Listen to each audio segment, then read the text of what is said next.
We'll talk about that. It's quite poor.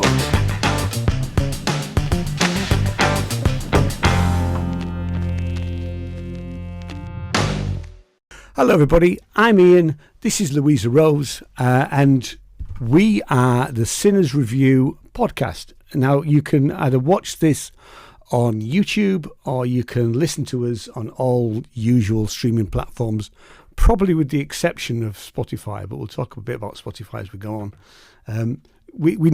Actually, Louisa, we normally call Spotify Grotify. Oh. Okay, so we're very anti Spotify, but I suppose I should explain why that is. But we'll get on to that. So Louisa Rose is the lead singer in our new band, Look Stranger, and you'll get to hear the new single for the first time because I've just finished mixing it. I finished it Wednesday, but I wasn't able to do anything with it yesterday. So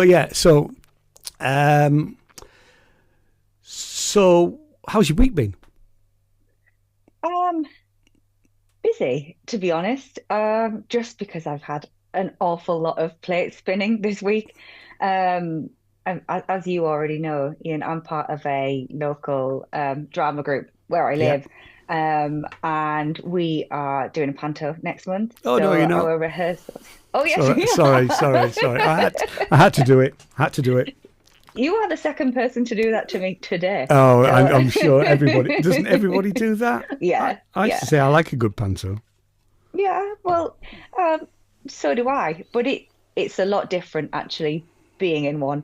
But because the show is coming up in a month's time, our rehearsals are really ramped up now. So I've been spending an awful lot more time making sure that my lines are right, trying to bring in more characterization. We do singing and dancing as part of it as well. So constantly trying to go over the dances, remember what the moves are. The singing is the easiest bit, to be honest. The rest of it is really hard. So yeah, it's been a bit busy, and the weekend is set to be just as busy. Kind of in amongst all of the rehearsals, we've actually been frantically trying to create the rest of the set. So I've been going down on an evening and doing set painting and things. So it's been a week. Oh. So how many in the cast? Oh, there's about, in total, there's maybe about 25 Oh, wow. this year. Last year we had more. We had over 30 last year. Last year was crazy. But a few people this year are taking a break, so we got. So is it like a traditional panto? Is it a panto that I would know, or is it new? Is it a newly written panto? No, so this one you would know is Beauty and the Beast. So it is a familiar story to everyone, but obviously it is a panto version. It is not the Disney version, although a similar storyline, but we have some different characters. Of course, the traditional pantomime dame. There are also some ugly stepsisters. I don't know if you can even say that anymore, but there are some stepsisters in it. But they might be ugly. Don't say that to their faces. No, they're not. They're absolutely lovely, but ugly personality. That's what we're saying. I'm going to say, weren't ugly sisters normally men? They are, but because the dame is always a man, I think it would be too much to have the dame and his two daughters all men. Okay. So, but they are two women, and I have to say the casting of those two has been brilliant this year. The two ladies that are playing them are fantastic. They're such different actors, but they really work well together. One of them, Rosie, is absolutely amazing. She can turn her hand to absolutely any role, and she is very good at comedy roles. And then you've got Sarah, who has a very dry personality, and they just bounce off each other. It's brilliant. So tell us when it's on, because although this will go out next week, but people listen to it over the whole. Well, they catch up to some extent. So where's it on and when's it on? You may as well get your plug in. They might come and they might see me. Well, exactly. That's the whole point. So it is running in Melksham at the Rachel Fowler Centre. Right. And the first week of shows it starts on the 13th of February and it runs for 2 weeks. So we've got, I think the first week it's a Friday and 2 shows on a Saturday, and the following week, the Thursday, Friday, the Saturday. So it kind of fits with half terms. If anybody is interested in taking their kids to see a panto in half term, come to Melksham. That's great, actually. So whereabouts is Melksham? Because obviously we've got quite a lot of people in America. They won't know it. Actually, I'm not that sure where Melksham is. I know I've been through it, but only been living here for 18, 19 months. I'm not quite sure how far Melksham is. Well, I suppose we are in different counties, although we're not that far from each other. No. So it's in Wiltshire. So it's in Wiltshire. Yeah. It's kind of, I guess, classed as North Wiltshire, although it's sort of north to mid. Yeah. It's sort of middle of Wiltshire, really. But yeah, it's a lovely part of the country. Yeah. Well, it is. Yeah. Yeah, well, I mean, the whole of the southwest is lovely. But... So it's just on the border, because we're almost on the border, aren't we? Because I don't have to go very far till I get into Wiltshire. Oh no, you're just on the border. Yeah. Rather than be not that far. Cool. So what have I been up to? I've been mixing our single. Most of the which I like to add, I haven't heard yet. So if you you will hear it tonight. I've done a video. So, I'm not in it, thankfully. No, you're not. A tree's in it instead. So, but more about that later. So I've been working on that most of the week. I did pop off to London yesterday to meet a new member of the family, my son's little boy, and that was lovely. Actually, it was great. He's a party animal, so he slept all day, and apparently he gets to 11 o'clock at night and he wants to party.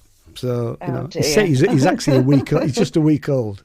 So good old Alice. So yeah, and they keep sending us lots of pictures, which is great.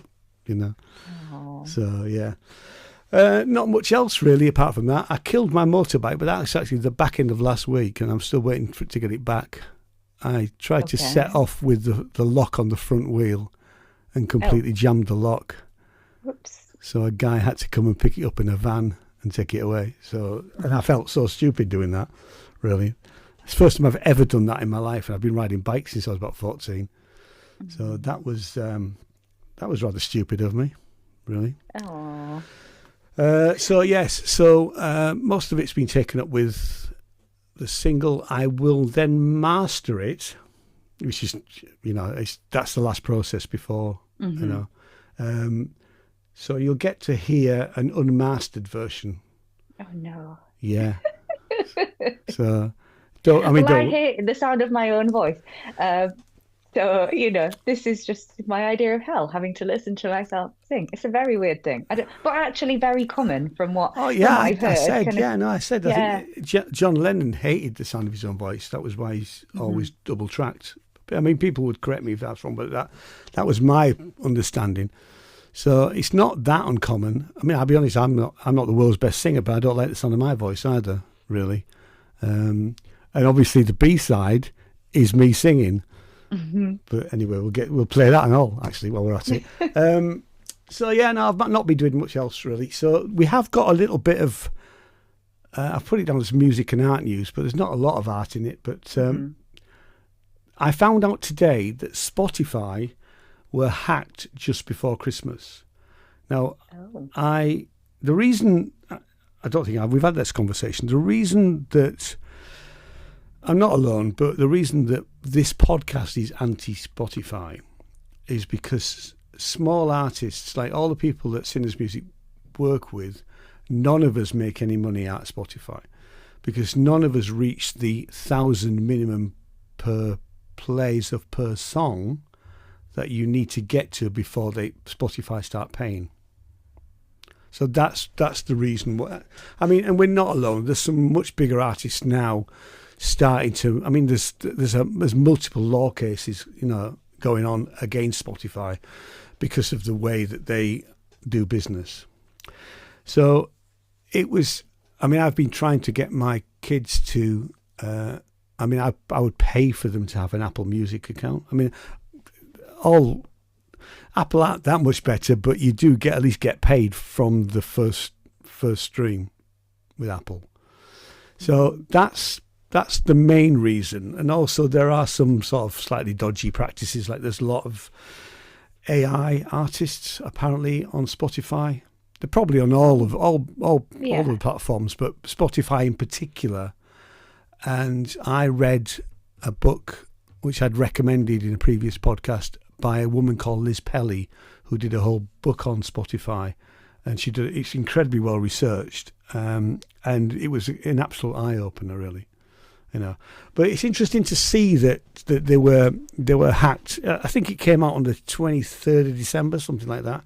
So Spotify have been hacked, and apparently 99.1% of all of the songs and all of the data has been taken.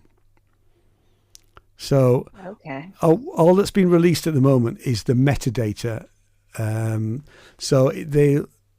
These people have released. It's an organisation called Anna's Archive. And what they've said is that they're going to release all of the tracks at some point. At the moment, all they've done is release the actual metadata and how many. They're focusing on the bigger artists. I think Lady Gaga is one of the top three.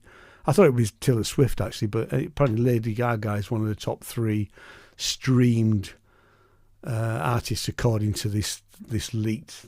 You know, there's an article by Cyber News, but I'll put that in the link down below if people are actually interested to actually read it.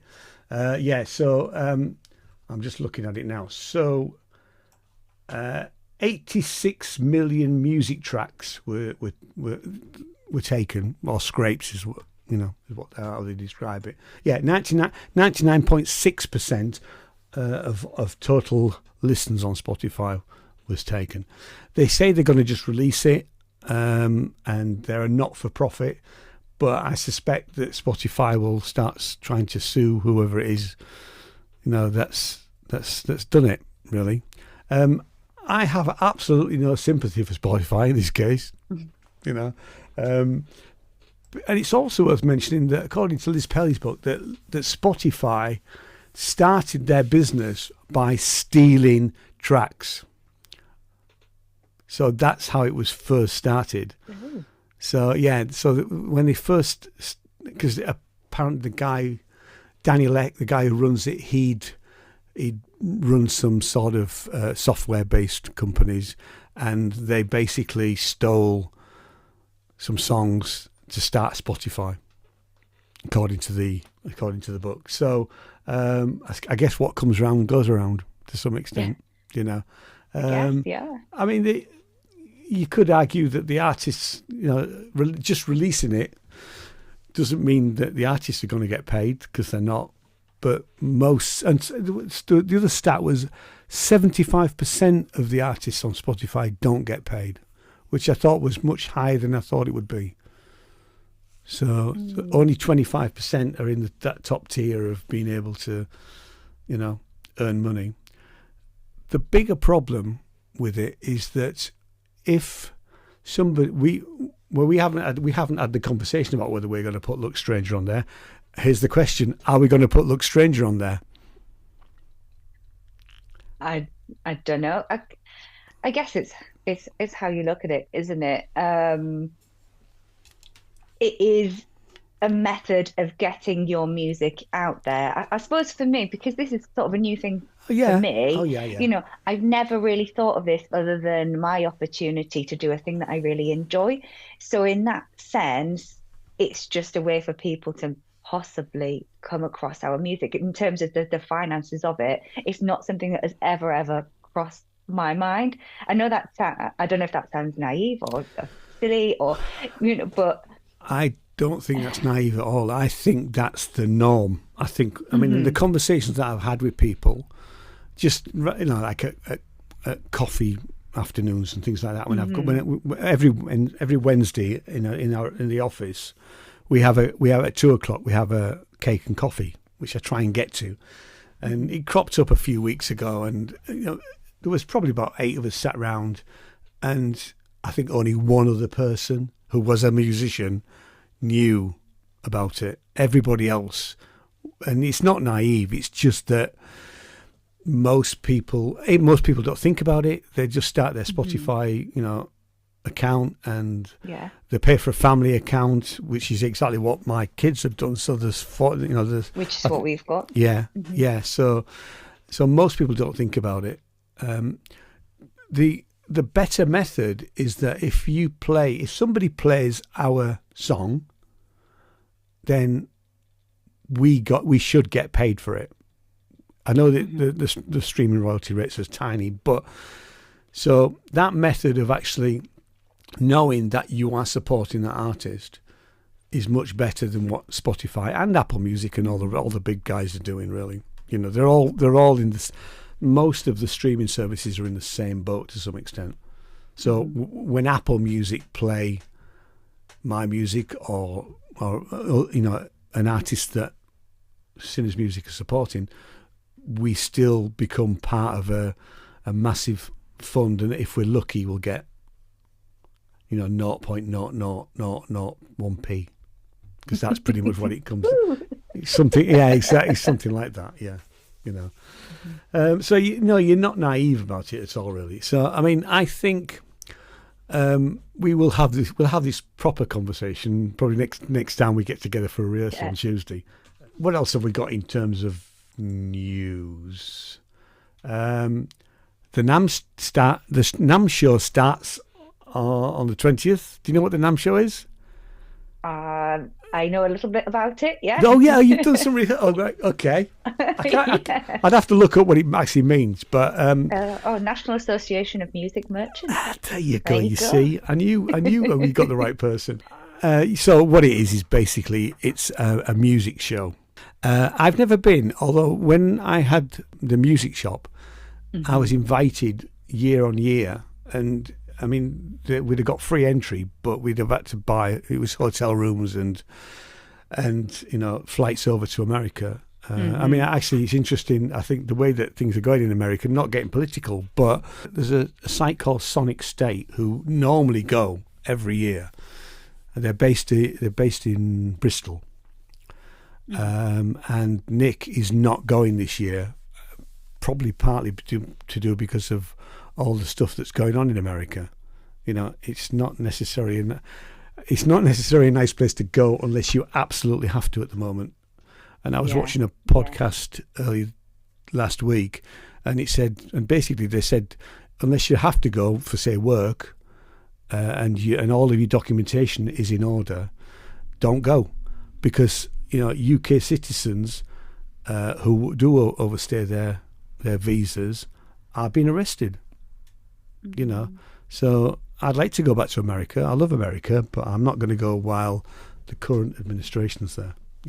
And clearly that's so. Sonic State are not going to be at NAMM for the first time in, I don't know, 10 years, something like that. I don't know. I have been to plenty of trade shows, because apparently it's a trade show, but then they open it to the public after the first couple of days are trade only, I think, and then it's open to anybody who wants to buy a ticket, really. It is apparently huge, so getting around it, I mean, and you've got everything there from drums, guitars, pianos, everything. Now most of the people that I'm involved with are only interested in the synth stuff, really. And I have to say, having been to lots over the years of similar sort of things here in the UK, I always end up with a headache, because it's information overload, really, and I still go to sort of smaller synth shows here, Machina Bristonica is one that happens in September, October, which I went to last year, and I went for 2 days there. So I mean, what's already starting to happen though is that the manufacturers are releasing their new products Yeah. So that's already started. I've seen a couple of things today. And when I go on the synth show tomorrow, the Ramsey show, we'll be talking about some of the stuff that's come out already. I always considered them to be a necessary evil. I used to go as a trade member, and it was about doing business, really, rather than just looking at gear, you know. Anyway, that's on. That starts on the 20th. What else is happening? Universal Music, they're one of the big 3 record labels. I don't have an awful lot of good things to say about Universal Music, if I'm honest. But they have got together with NVIDIA to do AI music, which I think is actually really quite worrying to some extent. What was your take on it? I guess the premise behind it I thought was actually quite interesting in that essentially they are creating a platform where you can go, you can choose a song based on more than just the genre that it is. I'm feeling a bit a bit a certain way today, play me a song that kind of maybe feels hopeful or will make me feel calm or has this type of soft vocals or piano or something. I thought the premise of that is quite interesting, but I suppose I looked at it and thought, is that really going to work, and how accurate is that going to be? In my day job, I use Copilot quite a lot at work, and and people are using Chat GPT and things like that. ChatGPT. We all know it's not 100% accurate. I mean, I ask it all sorts of things, and I have my husband in the background going, "That's not right, Yeah. If you worked it out like this." So, what does Copilot actually do? Because some of them have got like, is it not Soma? Is it? So there's one which is particularly good for music. I mean, it's part of Microsoft, so right. Okay. Yeah, I'm using it at work for help with things like presentation. I mean, to be fair, this week it has been, I need to do I need a formula in Excel. I need it to perform a certain function. What is that formula? And then I'll try and work out a formula. And then I'm getting Copilot to correct my formula for me because I am not good at Excel.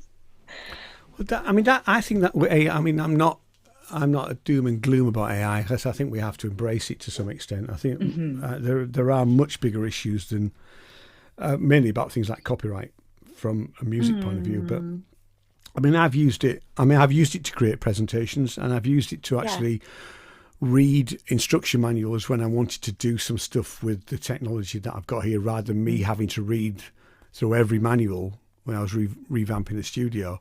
I got ChatGPT to do that, and I have used it. I won't say I use it every day, but I use it every so often when I need it, really. There are, interestingly, I said I was going to master our 2 tracks. There's actually a 3rd track, because I'm going to do an instrumental version which will be given away of Broken with samples. Mainly because I can't clear the samples, but we'll just give that away. But it'll only be available on Bandcamp. Okay, so we'll because we talked about using sort of samples and bits of film and TV and stuff like that. So I know I won't be able to clear it. So we couldn't sell it. That wouldn't be fair. But it'll be a sort of instrumental version without vocals. You'll be pleased to know. There is an AI version.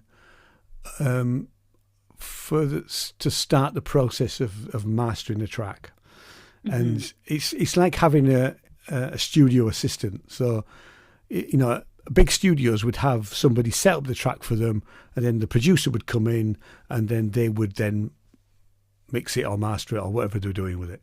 So that's what the AI is doing now. Now the reality is, it's got better, because it first appeared in 2019, and I'd use it and then completely disregard everything it said, completely change everything it. I was giving it a chance to actually. The last time I did it, which was for an album before Christmas, and it did a pretty good job. It wasn't finished. it wasn't good enough to just let it go, but it was a good starting point, and then I worked on it and finished it off. And I'll probably do the same again with our tracks. So as a starting point, to save me time than just starting from scratch, I think AI is really good at things like that. It is worrying when you've got companies like Universal Music doing things like this, because they are jumping on the bandwagon to some extent. What will happen there is you'll be able to request, I want piano music, right? So rather than play some artist with some nice piano music who will then get paid for that, you're going to have an AI artist, and the only people that get paid there will be Universal Music. Yeah. That's what it's about. So it's, again, it's cutting out the artist from, and that's the bigger issue with AI generally, the fact that creatives, whether it be books, film, music, I'm sure you can get AI to write you a Stephen King novel now, because it just gets better all the time, because illegally all of Stephen King's books have been copied. Yeah. So they know his style, and it will. There will be mistakes in there. I guess ultimately that's it. One of the big issues I think around AI, especially in music, is the fact that it could sort of reduce the value of sort of the human creative, human made art, if that makes sense. You're absolutely right. Yeah. I mean,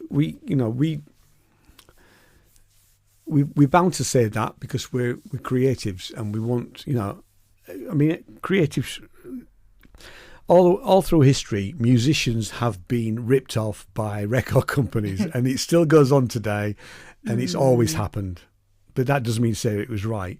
So it just means that because you love what you do, then people take advantage of that. We make music regardless of whether we get paid. It's nice to be paid for your art, but we make music because we love it. Yes, absolutely. And most musicians do that, unless they're in the covers band where they're literally just doing it for the cash. And I don't blame anybody for doing that. I guess as well, there's the whole issue around bias. So, and I know you have it, so on places like Instagram, your algorithms are set up where it will decide on things that you like, whether you're actually searching for that or not. So it might be that actually, in a way, it is going to be biased towards certain artists or genres because it thinks that that's what you want to listen to, or that's what other people are listening to. And so some people might, and their music might fall through the cracks because of those algorithms. Absolutely. I mean, because not having a Spotify account, I have a Spotify account. I was an early adopter of Spotify. Actually, I had a before you had to pay for Spotify. That's when I got my account. So obviously I've got adverts on my account now. I don't use it. I only use it if somebody sends me a link with a song, and if I can't find it anywhere else, I'd have to listen to it on Spotify. Yeah. But interestingly, my youngest son, who is 34 and now a dad, his age, apparently, according to Spotify, just because Spotify put out everybody's age just over Christmas, he had the music taste of a 74-year-old, apparently, which I thought that was hilarious. That might be a compliment to a 74-year-old. Exactly, yeah.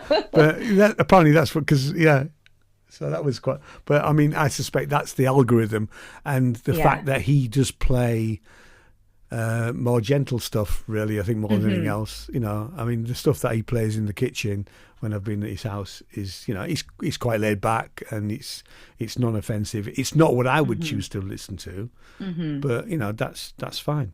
Yeah. But it's just, and that's the problem with algorithm-driven the world that we're in, because it makes lots of assumptions about us as individuals, and we really aren't like that because we're much more complex as people, Yeah. I guess my only other thought on this subject and around Universal Music is, how will we know? How are they going to tell us when they are using AI and when they're not? I'm really interested in baking, and you see a lot of people on different baking platforms now sharing pictures of cakes that actually the images have been generated by by AI. AI. And so they're saying, I want to find somebody that can make me this cake. And it's like ultimately it's impossible because that's an AI generated cake. You're not going to get a professional cake maker producing a cake to that level because it's impossible.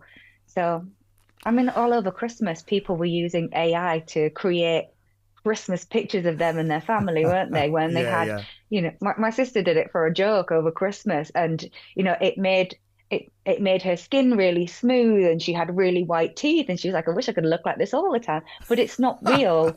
Um, so again, with music, how are we going to know when it is genuine human created music or AI generated? Are they going to tell us? I suspect they're probably not. I Mm, mean, what we don't know is we don't know how much AI generated music is on Spotify playlists. The one thing I learned true. from Liz Pelly's book was that it's the playlists are where most of it all happens. So I mean, I'll be honest with you, I never use playlists. I mean, I find it much harder to go and find new music, but I quite like the search, just sort of Hmm. stumble across a new artist. Now, I might stumble across them on Instagram. It's not that often that I do that, or it might be TikTok, or it might be elsewhere. It might not even be social media. It might be just on you know, I just listen. I mean, the annoying thing about Apple Music is that when it gets to the end of me listening to an album, and I do still listen to albums, then it will automatically play some random track that it thinks I might like. Yeah. Now, the reality is, why doesn't it play something from my library? Now, there might be a way Hmm. of setting that, and to be honest, I couldn't be bothered to set it up. But it does do that. It'll play something. I think, what the hell's this? This isn't any. This isn't on the album, And then, and 9 times out of 10, they're things that I would never listen to, and they're not the things that I actually find and think, oh God, this is really good. I should listen to a whole album of this. Mm. I pick up more from things like I don't listen to live radio, but I do listen to Radio 6 and some Radio 3 shows, and I'm much more likely to listen to something on there and think that piece of music or that song was really good. I need to go and listen to that artist and listen to something else by him.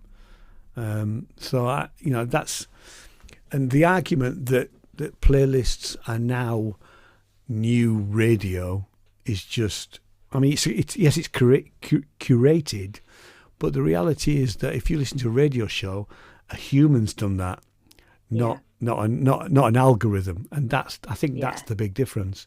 So, was there anything else to do with the universal thing? Kind of covered everything that I was thinking. I mean, I'm Right. sure there is so much more to say on the matter, and I'm sure other people will have a lot to say. But yeah, Yeah, I mean, I, gue- sorry, go on, go on, I was going to say the thing is AI is here and it's here to to stay. stay, isn't it? Yeah, So yeah. we can I suppose it sounds really cynical. We can lament all we want about it, but there's not really a lot that we can do, I don't think. I want it to make life easier and speed things up, which to some extent you can do. The bigger problem Hmm. I think generally is I've described it. It's like a new puppy. It wants to please you all the time. So, and we've already had not experiments. I think there are experiments where where it doesn't know anything and it will just make stuff up. So, I think Hmm. we should be teaching kids probably from primary school to use it, but to use it in the right way. So, I mean, they're not going to Yeah. do it. The government have said that they're not going to do this until I think the end of the decade, which is way too long. Kids need to use it now. Kids are using it now, but Kids are using it now. they're using it in Yeah. the wrong way. They need to know that they need to be critical about it, and they need to, check. They need to check that what it's doing is correct, Hmm. and then they need Yeah. to be honest about it. So that and I'm sure that maybe that's happening in some schools because a lot of teachers are really switched on about this sort of stuff, but they're Hmm. not getting any help from the government with it. You know. Yeah. I'm Whereas our just government, our government just want to do everything with AI, but yeah. they clearly don't It's understand it. You know. The only other thing, it's not on my little list of things, but Disney have got into partnership with somebody similar for film. Now, partly the contract there is that any animation can be generated with AI. So Mickey Mouse will be AI generated from now on or early next year. Well, not this year. Later this year, we'll say. But what currently, I think the agreement with this company, whoever this company is, the agreement is that any real person will not be used. And I just wondered how long that would last, because But I guess they're already using it in film, say where they're flashing back to a character's earlier life. Surely they're using things like AI or technology to be able to make somebody's face look younger, and you know how previously they would just have a younger actor playing that person, and it, in their younger life. But now I suppose they can do all sorts to just make that person's face change. And that's what I mean. I do believe sort of things like the Actors Guild. Don't quote me on this, but they were up in arms about the fact that that's somebody's IP, isn't it? That's somebody's. Somebody owns their copyright to their own image, and as an actor, what you don't want to do is you don't say an actor dies and then they want to do a film with that actor in. So they did that though, didn't they, in Gladiator? I don't know the new one. No, the original. I've forgotten the actor's name now. It'll drive me insane. He was in the Oliver musical. Not Oliver Reed. Oliver Reed. Yeah, so he died before they finished filming. So actually, in the last sort of scenes that he's in, it's a computer generated version of him because he'd already died and they hadn't finished filming. So that already happened. I mean, I'm sure that's fine because he was or his estate was going to get paid for. He was on the film. I guess. It's when you've got issues when that actor hasn't agreed to it, I suppose, is the bigger issue. But I mean, it isn't going to go away really. Next, we've got a plug. We've got to plug. So, Synth Southwest will be happening on the 21st of March.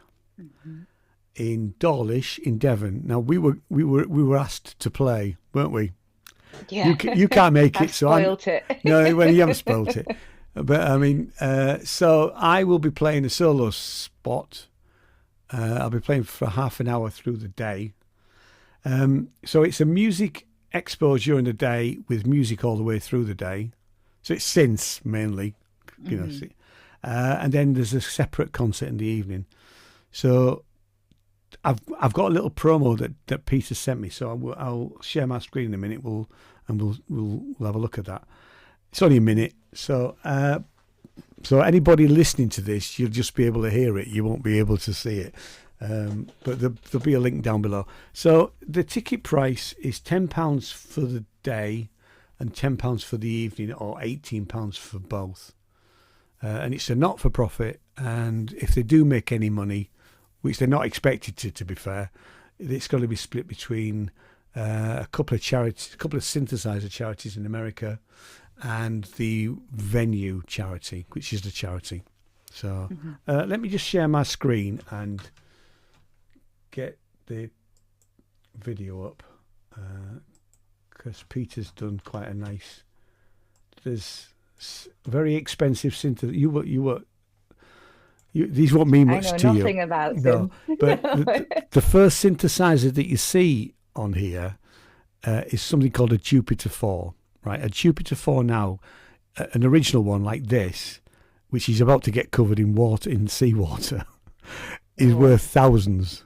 Oh, gosh. Right? Yeah. Now, to be fair, I'm not really giving anything away. This synthesizer was beyond repair, because I know where he got it from. But let me just share my screen. He didn't get it off you, did he? No, he didn't get it off me. No. Can you see that? Yeah. Can you hear it? Hear it? This March, Dawlish becomes the beating heart of electronic sound. Welcome to the Pro Synth Network's Synth Southwest Expo, a celebration of synthesizers, sonic exploration, and live electronic music. Join us on Saturday, March the 21st at the Strand Centre, Dawlish, for a day packed with synth demos, modular rigs, hands-on gear, workshops, and showcases from passionate creators across our region. Join us here at the Strand Centre for the Expo during the day. The festival is not for profit, so all proceeds from ticket sales and donations will be shared equally between the Strand Centre here in Dawlish, the Bob Moog Foundation and the Alan R. Perlman Foundation. Whether you're a seasoned sound designer, a curious beginner, or just love cool tech and great vibes, there's something for everyone. And when the sun goes down, the sound comes alive. So the music will continue here at the Shaftesbury Theatre, where we'll be showcasing music from electronic artists from around our community. Bringing you ambient soundscapes, pulsing rhythms, and full-on audio-visual immersion. So join us, won't you?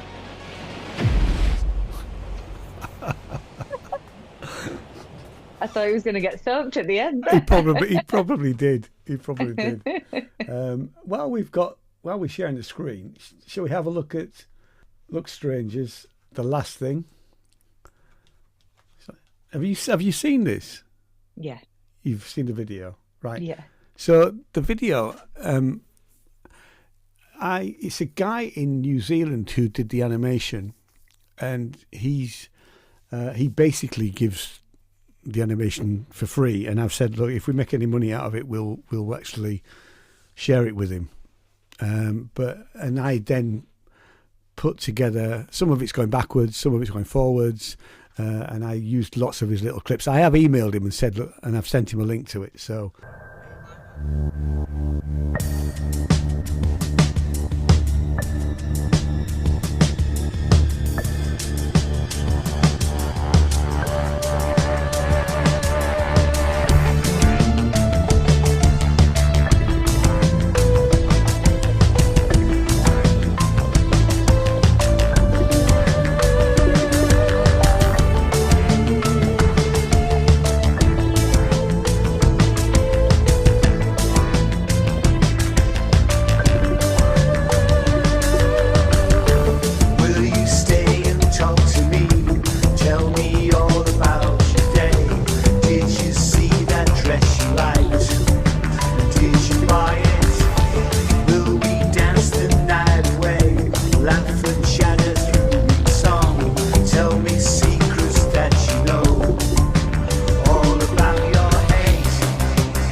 I love the dad dancing.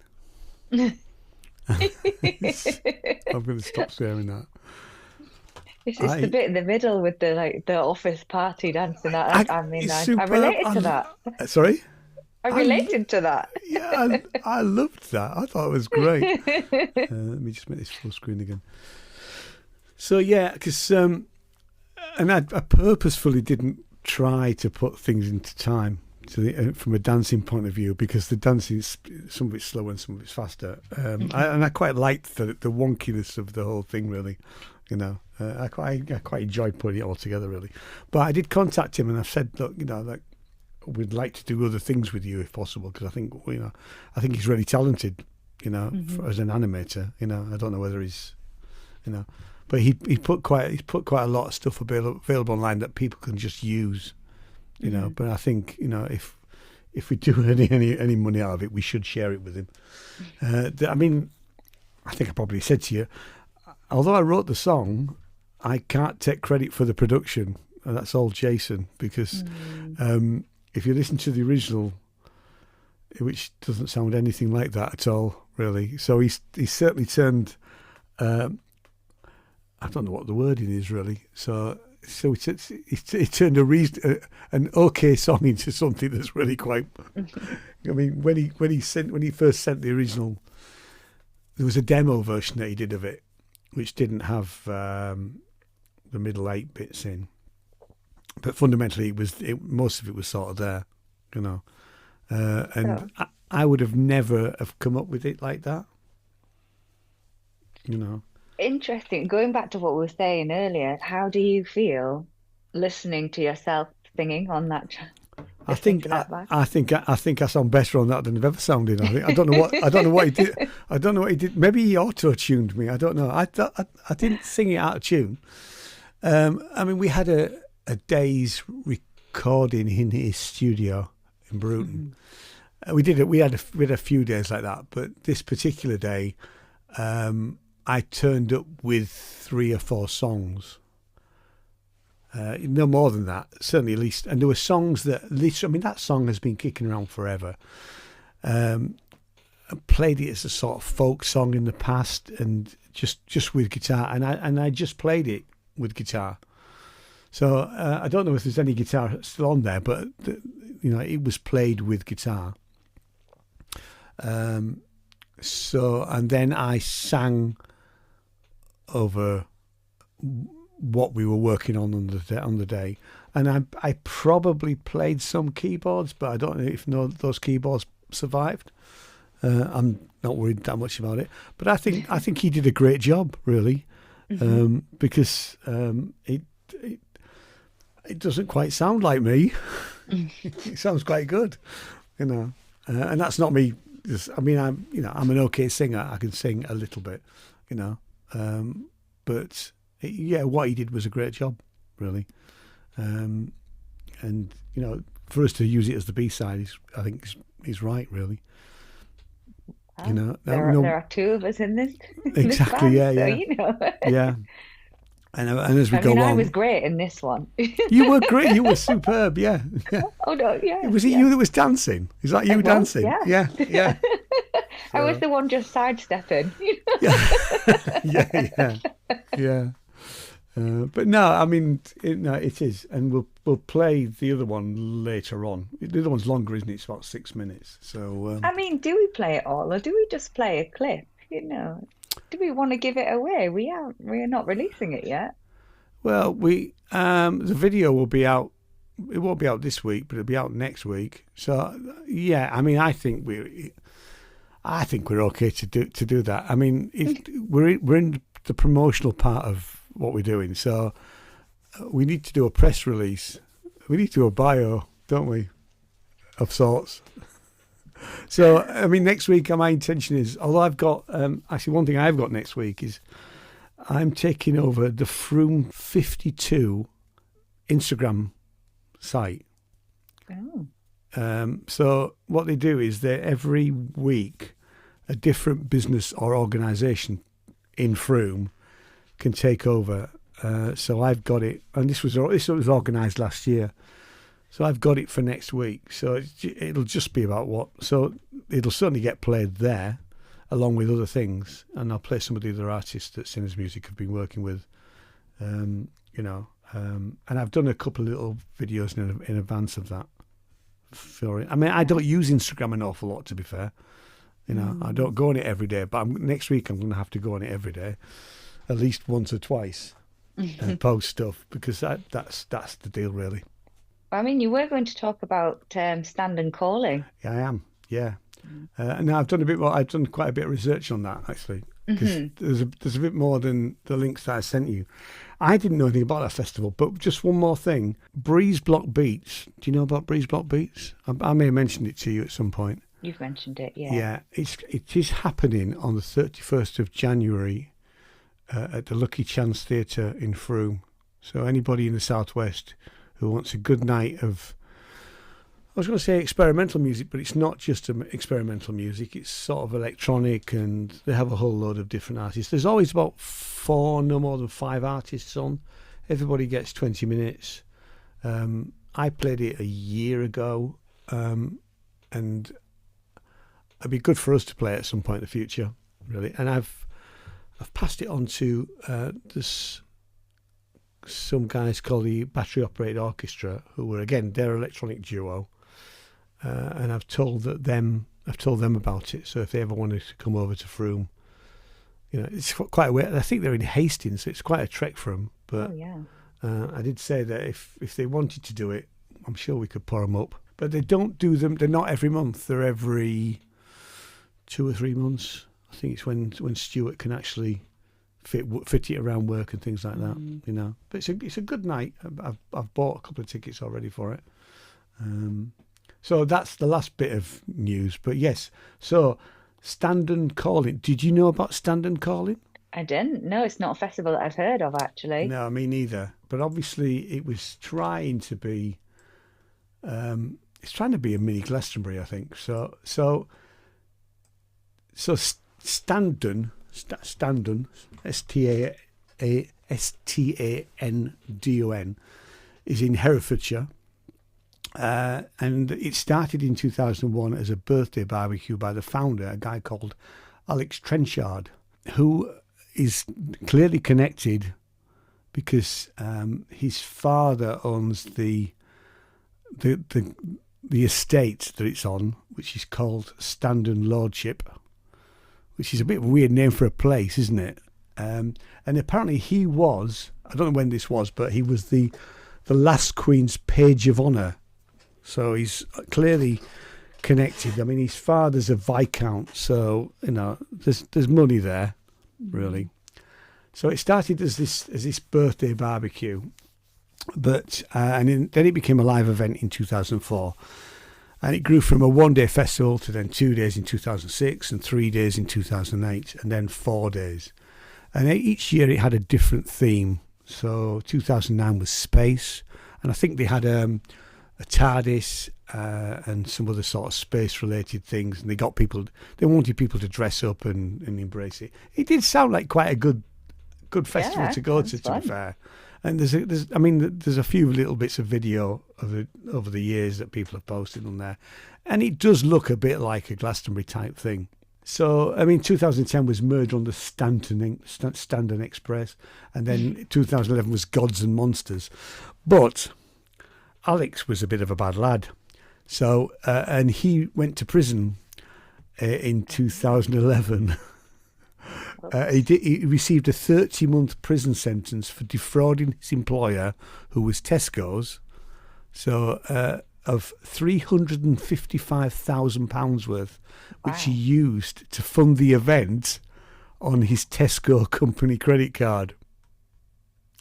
So, and this follows losses in 2008, 2009.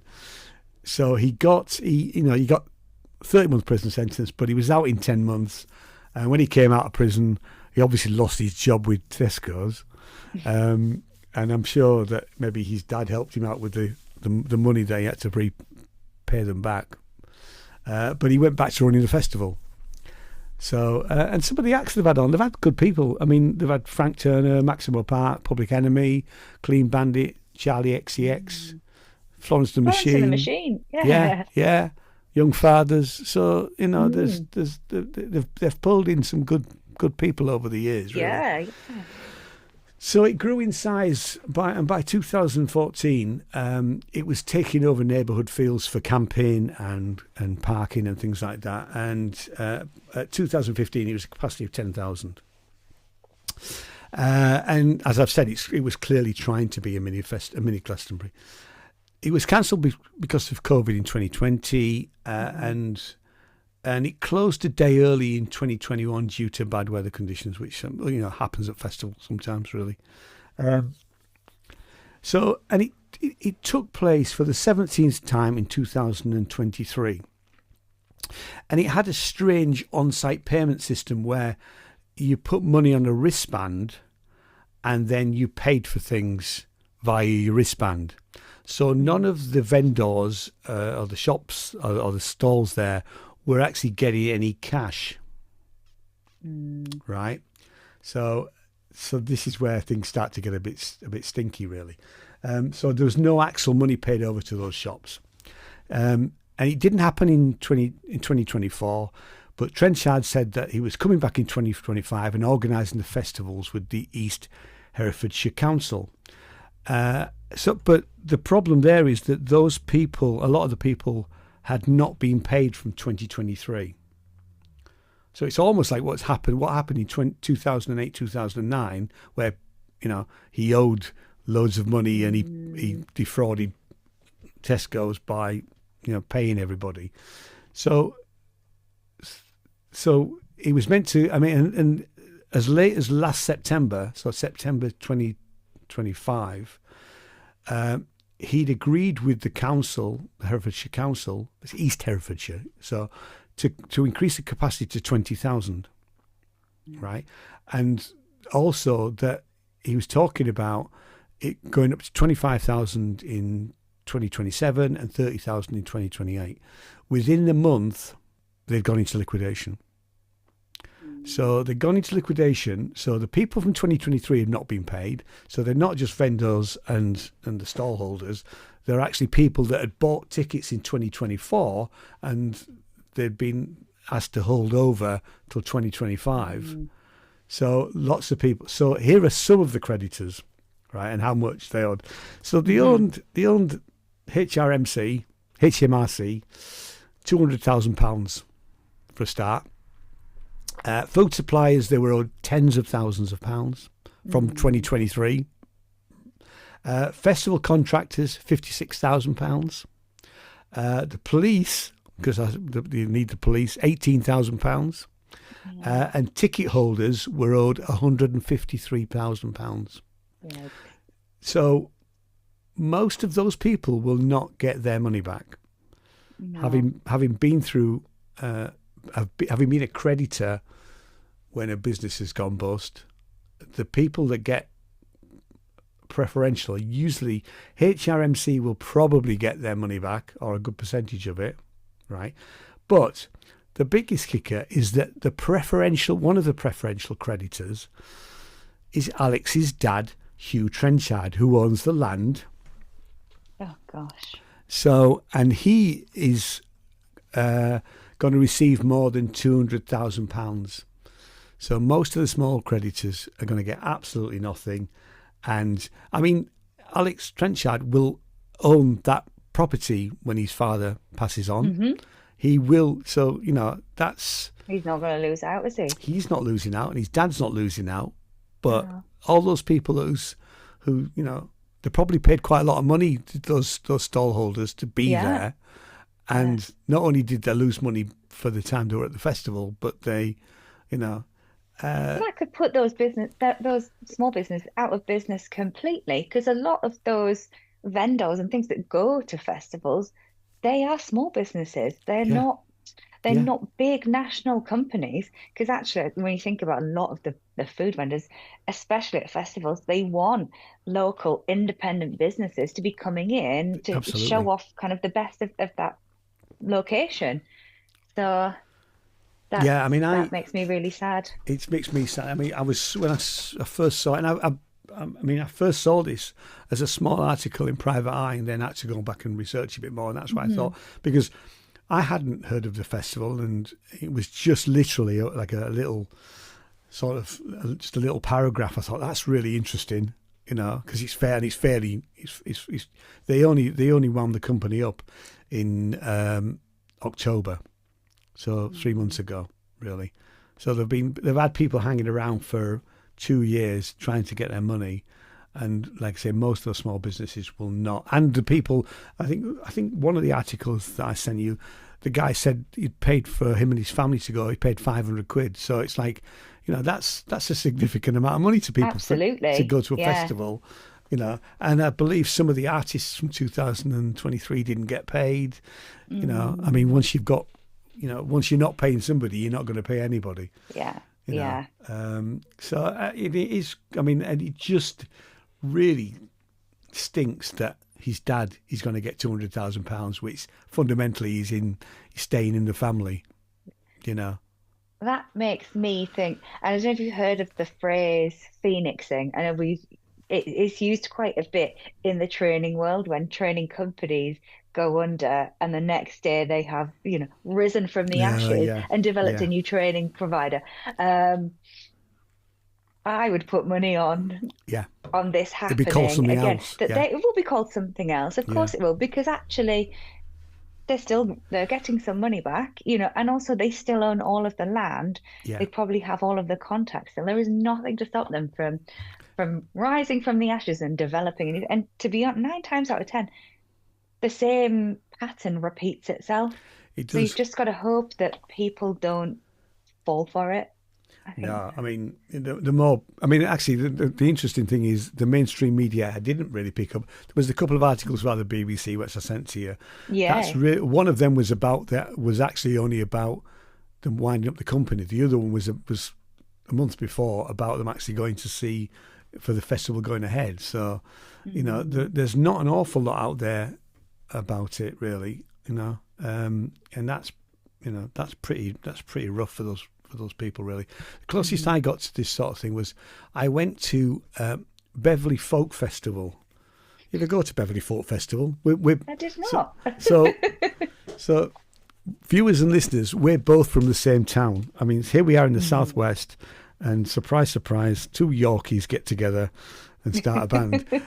So I'm not a big folkie, but one of my favourite bands was a band called Merry Hell, and they were playing one year. So this is probably 2015, something like that. And we went along, and it was a fairly cheap festival to go to. And I went for I went for both days, I think. Jane came along for the second day, and we enjoyed it. So we bought tickets for the following year while we were there, because the early bird was made it quite a bit cheaper. Still a few £100, mind you.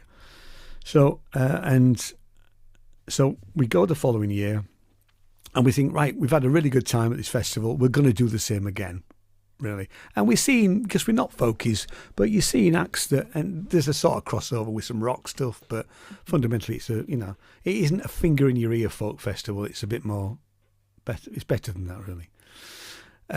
So we pay for the next year, and then it goes bust within that year. Oh, and dear. Because we paid on Barclaycard, we managed to get our money back through Barclaycard, but nobody who just paid, without a credit card would have got their money back.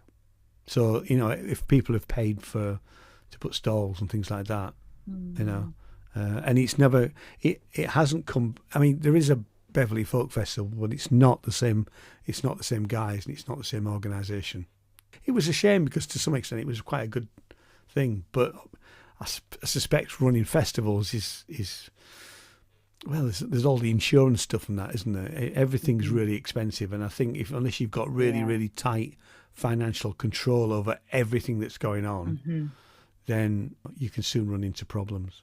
But clearly, our friend at Standon Calling had history. But yeah, no, it was an interesting story. I just thought it was certainly worth us talking about it. right, ask Ian. You can ask me anything, and I will answer it honestly. It's always quite scary. This whenever I've done this with Jason. Oh well, mine is actually music related, Okay. and I suppose because well, as you know, this is sort of these are my first sort of tentative steps into doing something like this. So, joining about something I don't have a lot of experience in, and obviously for yourself, this is something you've got a lot of experience in. So my question, I suppose, is more about maybe some advice that you could give to other people that are maybe in a position that I was a few months ago, where I was like, I think I might like to do more with my music and join a band. What do I do? So my question is, I guess but I suppose if I explain sort of what I did, first of all, to be able to reach out to do it, I created a profile on Bandmix, where I basically just said, I'm interested in joining a band. Hey. I don't know what to write, anything. But I did get quite a lot of messages from people when I first created my profile saying, this is what we do and have a listen. Are you interested? So for people like me, I guess when you are going to those sort of early, for want of a better word, auditions, when you're meeting these bands for the first time, what are the red flags, I suppose, to look out for? And do you have any horror stories yourself from the early days of joining? I need to think about the horror stories. The red flags for me is, and actually it was a previous singer that I worked with, who said, "Can you go to the pub with that person?" So I mean, because being in band, I mean, I've been in a lot of bands over the years, more than I care to mention. Some of them have been purely for money, and some of them I haven't always got on with the people in the band.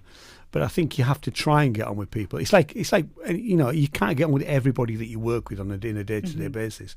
If you're working in a large organisation, now obviously being in a band is a much smaller organisation, but fundamentally the principles are the same. Really, you need as a person, you need to be able to get on with people really well.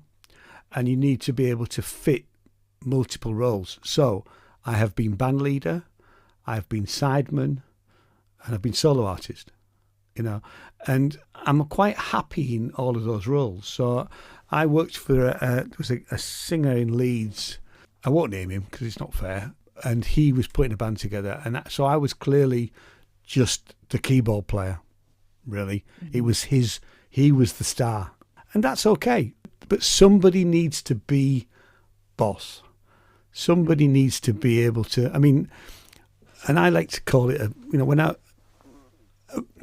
in our relationship, we're 50-50. If you've got more than two, we're not, you say we're not. Well, no, we've already said that if you don't like it, then it doesn't happen. And if I don't like it, it doesn't happen. So, and that may cause tension at some point. Because I said about working for the guy in Leeds. And he turned out to be quite, not flaky, but, and I worked with him for about 6 or 7 months, always as a side person. So I was always the keyboard player. And he would, I think he changed the name of the band 3 times in that 6 or 7 months, really. So, but I like people, so I try and get on with people.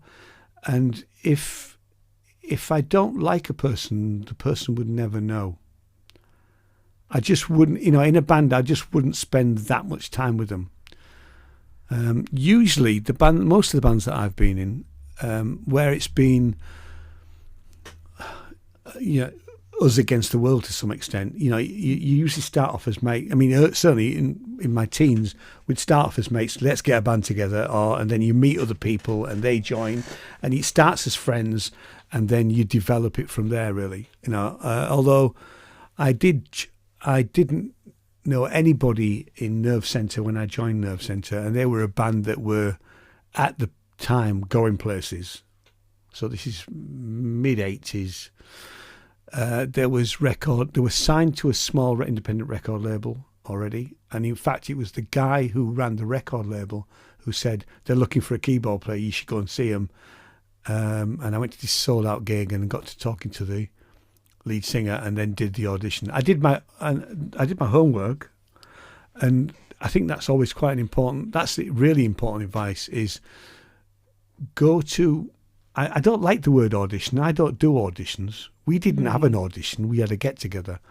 So had it been possible, we'd have gone to the pub first, just to meet. And I've done that before now, and then arranged to get in a room with somebody.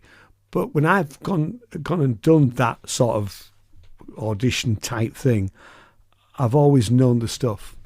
I've learnt the songs. I've learned everything that I need to know to try and get the gig. Believe it or not, I have had people turn up. Like I had a guitarist turn up once, a nice enough lad, and he just didn't learn the stuff from one rehearsal to the next. So we fired him, because you can't have somebody in a band where you're spending the 2 hours that you've paid for. You've got a paid rehearsal room.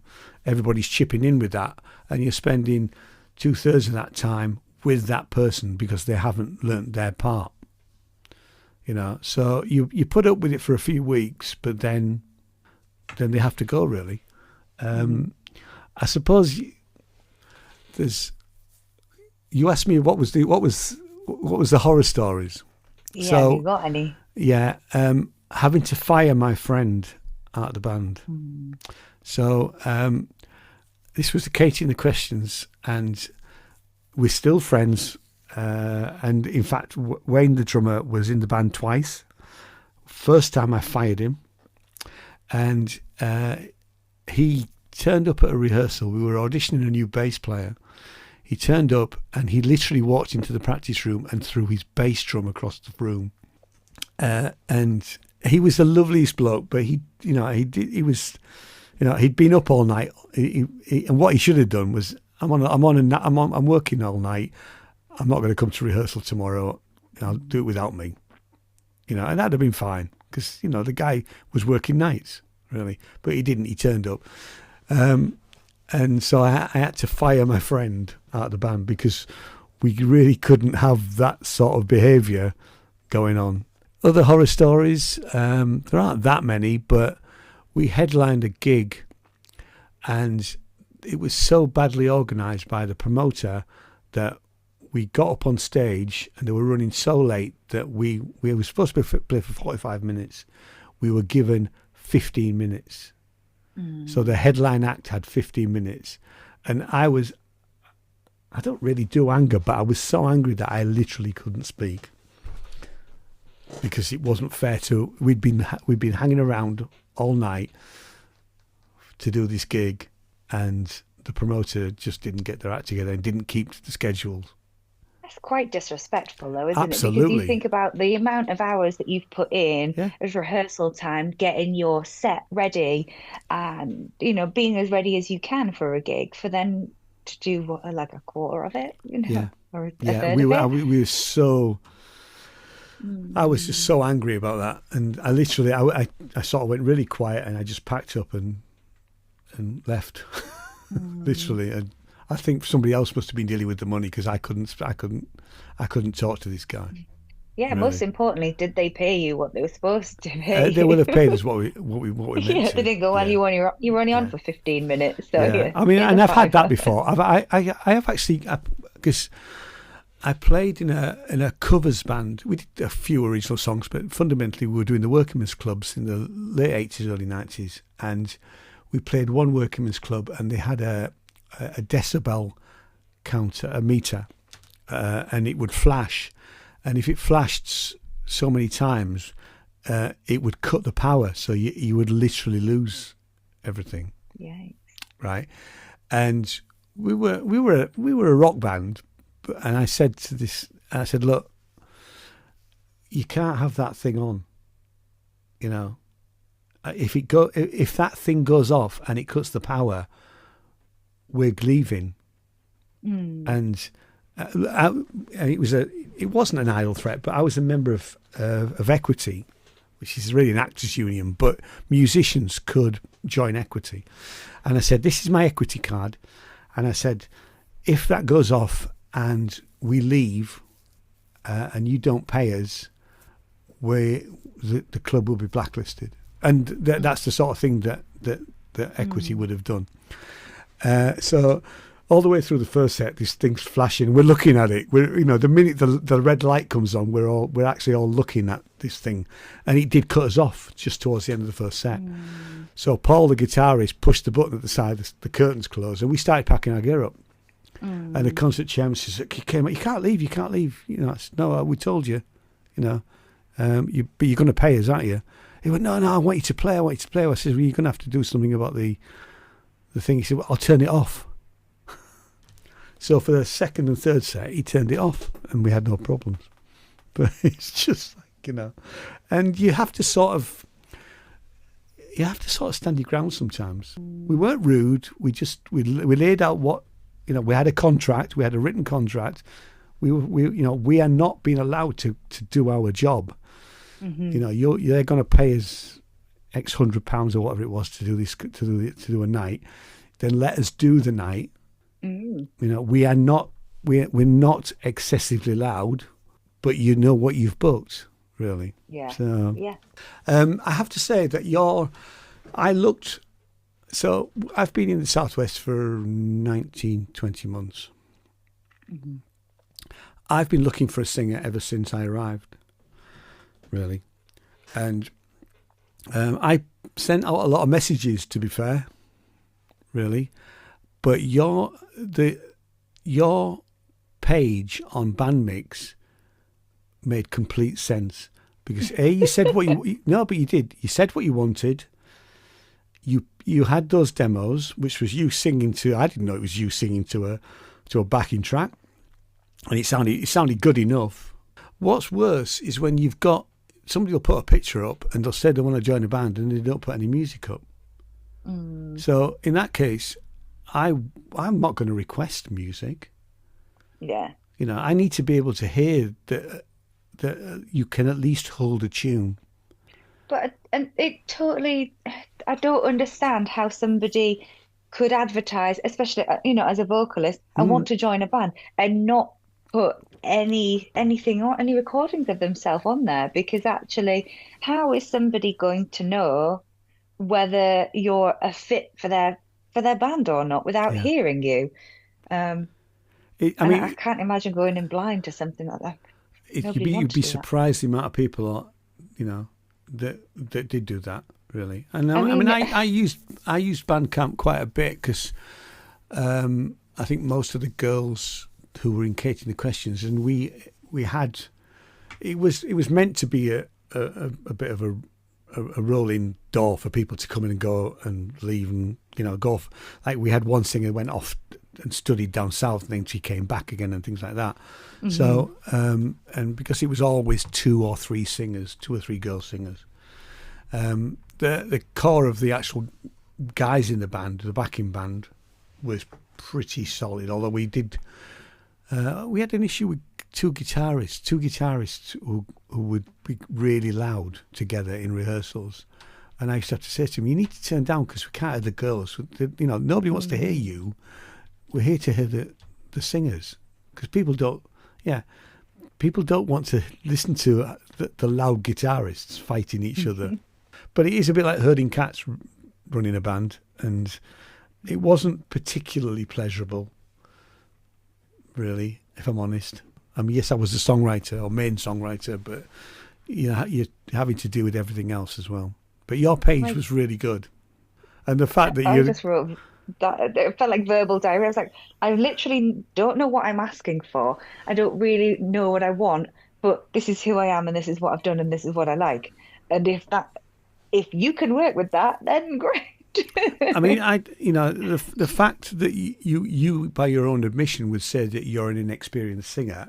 I mean, how else do you get to be able to be an experienced singer unless you do it with other people? That's it. So, and my experience as well is on stage performing. Yeah. It's not actually in a band, and the two they are very, very different. See, I don't think that they are that different. I mean, I know what you mean, because I said to you about performing and it being. I mean, the worst thing is to have, and I have seen this with some singers where they literally just stand there and they don't look like they're having a good time. They might be having a good time, but they don't look like they're having a good time. And they just stand there and they don't move. And I've seen it with not only singers, but I've seen it with bass players and other people as well. So, and nobody wants to watch a band where they don't look like they're having a good time. Okay, if you move around a bit and you're not, not everybody's is a natural dancer to some extent, but the reality of being able to actually look. I mean, I've done gigs where I've been absolutely dying full of flu. Whereas, I mean, I played in one band. It was a jazz rock band.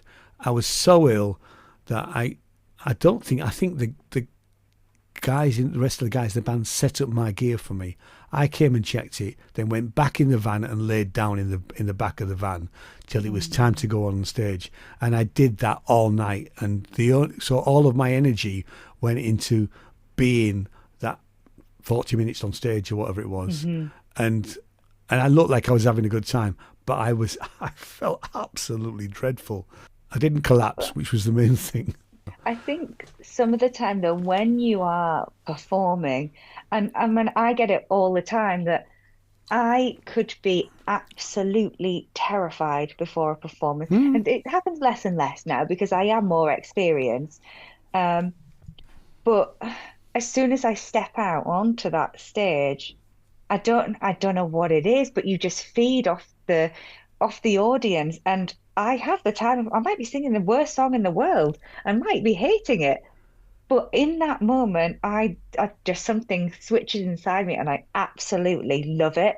Yeah. And I'm like, here, listen to me. And I think one of the things one of the feedback that I get quite a lot from the people in my group, because we are a mixed ability group. It is, it's community theatre. Yeah.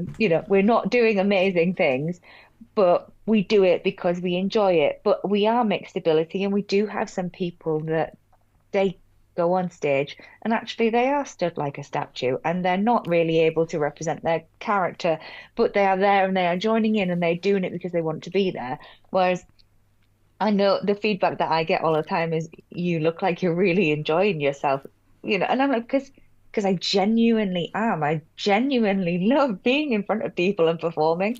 I think, I mean, I think most people do it because they love it. I mean, and if you get paid, it's a bonus.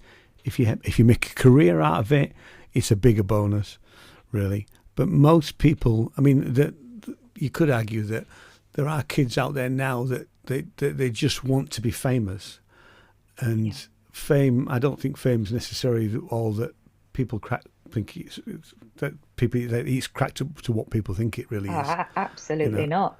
The closest I had was a little taste of it when Nerve Centre were the hot property, and I'd walk into a pub and people would recognise you, which was quite nice, or they'd offer to buy you a drink and stuff like that. But and then they want to have a conversation with you, which is quite nice. But that's only a small thing. If that's happening literally wherever you go, and people are always wanting selfies with you, and you can't do what you want to do, I'm sure that must get quite tiring at times. Really. I think the biggest thing for me is social media. I just think if I was famous, I would not be able to cope with the amount of opinions that people have. And I know people sit there and go, well, they shouldn't be in the public eye if they don't want to hear people's opinions. But if you are constantly getting people giving you negative comments or commenting about you and your personality and how you look and what you do, I honestly don't know how people deal with that, because that must really bring you down. And I've had a bit of that. I mean, it's interesting because as a university lecturer, and there was always feedback forms, and it was anonymous, which I actually don't agree with anonymous feedback. I think if you're going to say something about somebody, you should have the guts to turn around and, and admit it and say it to their face, really, you know. And I'd have 100 responses, and 99 of them would be great, and there'd be the one response that says, "Oh, Ian walks around too much," or "I didn't like the way he said this." It's got nothing to do with what I was actually teaching, and it's those one comments. And I learned this fairly early on, you know. I did that for 18 years, so you do get a thicker skin. Now, maybe you shouldn't have to. You know, and some people clearly can't find that really difficult to cope with that. The other thing that happened to me is I did a video, it was when the pandemic was on, actually, and I was getting it was about a guitarist. It's still up on the channel, and, you know, the issue that it was about was long gone. But I was getting about 100 comments a day. So it's had over it's had 300 and 400,000 views, this thing. And at that point in time, I would reply to everybody, even the negative ones. So, you know, a third of them were quite positive, saying, "No, you made a good point," and all that. And then was 2/3 saying, and it would be about how I'd said something, or how I looked, or it was personal stuff. And then I would try and make a joke out of it with them. And I would sometimes have arguments with them over, but it didn't bother me because I am quite thick-skinned in that sense. But not everybody is. And, you know, I think women generally get a lot more, you know, women that are in the public eye, whether it be politicians or famous, you know, singers or whoever, actors, whoever it is, they get so much more trolling than men do. Mainly because it's men that are doing most of this stuff, you know. It's women too. And, you know, we do talk a lot about women supporting women, but there are a lot of women out there who will go out and tear down another woman on social media, whether it be for the way they look, their hair, their weight, what they're wearing. Like, women are awful. I shouldn't say that, but we are awful to each other. We should be standing there in solidarity with each other, but we can be awful. So it's not just men. No, it's women too. No, I'm sure it isn't. I mean, having said that, the majority of people that were trolling me on that particular video were male guitarists. You know. So, and it was, I mean, I don't do that anymore. I mean, you know, occasionally, as I said to you the other day, I'd been trolled recently, which it wasn't on a video of mine, but it was on a particular site, and I didn't know anything about it until a friend of mine says, "You do know that stuff's been said about you and another friend." And I didn't, and it took me a while. It took me a while to actually work out how to get into it, so I could actually even see what was being said. And I again tried to make a joke out of it, really. And I made one comment, and that was going to be it. And I've not commented about it. Well, I have now, but you know. And I look at it this way: that person, whoever they are, has got issues. Now, at the moment, they might have issues with me, and it might be the way I look or how I speak or whatever it is. But that's their issue, not mine, really. So, but it still shouldn't go on. And the problem with social media companies like Facebook and YouTube and Instagram is they don't do enough about it when it happens. When hate speech is said, and some things that you can sometimes see are absolutely horrible, you know, they don't take the comments down quick enough. They don't want to, because it's all traffic as far as they're concerned. You know, so it's, you know, I don't quite know how you fix that one, really, but you know, but we shouldn't have to put up with it, but you know. And I think it gets harder. It gets harder for, I mean, the stuff that goes on in schools, having seen what was that series that was the big series of last year? Was it Adolescence, wasn't it? Have you seen Adolescence? Yeah. I mean, there was some of the stuff in there that I didn't know. I had to look up some of what was, but that clearly does happen, because that's that's it's a really good drama about what really happens for kids in school. Yeah. And that's quite difficult, really. And I don't quite know. Schools do what they can, but it's quite a difficult situation. And the world where we're in now. I mean, I suppose when people say that they need to take a break from social media, I completely understand that. I have to say I've never felt I needed to do that, but I can quite understand that people do. I think it can be quite all-consuming if you're not careful. And I mean, and this links back to kind of the conversation we were having about AI earlier, because along with, AI not being a necessarily accurate representation, what you see on social media isn't necessarily an accurate representation either. And I think no matter your age, but especially young people, they are watching videos of people that, I mean, even to an extent, their favorite music artists, they're watching, they're looking at their profiles online, seeing what their life is like. And so, but you have to remember it's not a true reflection of every single minute of that person's life. They're only showing you the bits that they want you to see, and the rest of it, they're not putting it on there. So, I don't know. It is quite a scary time to be in, I think, because you're online, everything is online, everything is available, but not everything is true. Yeah. And I mean, I sort of pick and choose. I used to go on Twitter a lot before it was owned by Mr. Musk. I've still got a Twitter account. I haven't been anywhere near it of late. There's a Sinners Music one there. I don't go on that very much either. I do occasionally go on Blue Sky, but not every week even. I use Instagram even less, apart from next week. So that'll be interesting, doing a whole week of Instagram, and it's not even my account. So, so it'll be interesting to see that, really. And then I do YouTube, and I obviously go on a couple of live YouTube shows, and we do this This is going to be every month, middle of the month, and then I've got a radio show at the beginning of the month.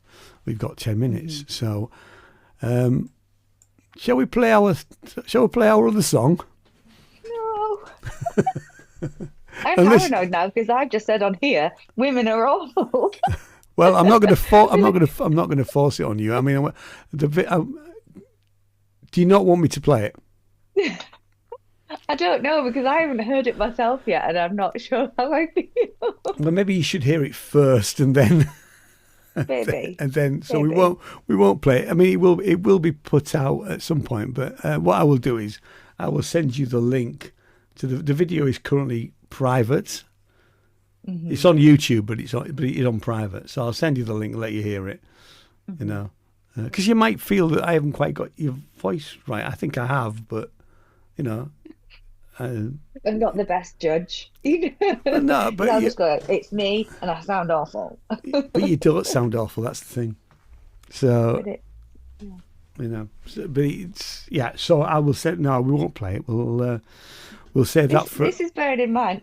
So every time we do a show with my drama group, it gets filmed, and we've got a guy who's been part of the club for a long time, and he records them all, and he's still got a DVD burner, and he puts them onto DVD for us. And do you know what? Every single time I buy a DVD, I take it home and put it in the cupboard.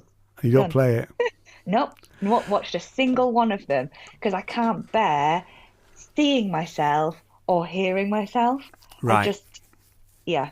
So what I will do is, after this, I will send it to you, because I'll be editing this tomorrow to go out on Monday, and I will put the video at the end of what we've said, if you want me to. So watchers and listeners, if the video isn't there, it clearly wasn't ready yet. you'll get to see it nearer the Louisa time. said no. but so I need to then go back and work on Louisa's vocals, because it's usually it'll be about the vocals. Well, I've changed a few other things as well. I've tweaked the drums a bit, and I've changed the beginning slightly. So there are other changes. It's not, and then the vocals, the verses you are singing on your own.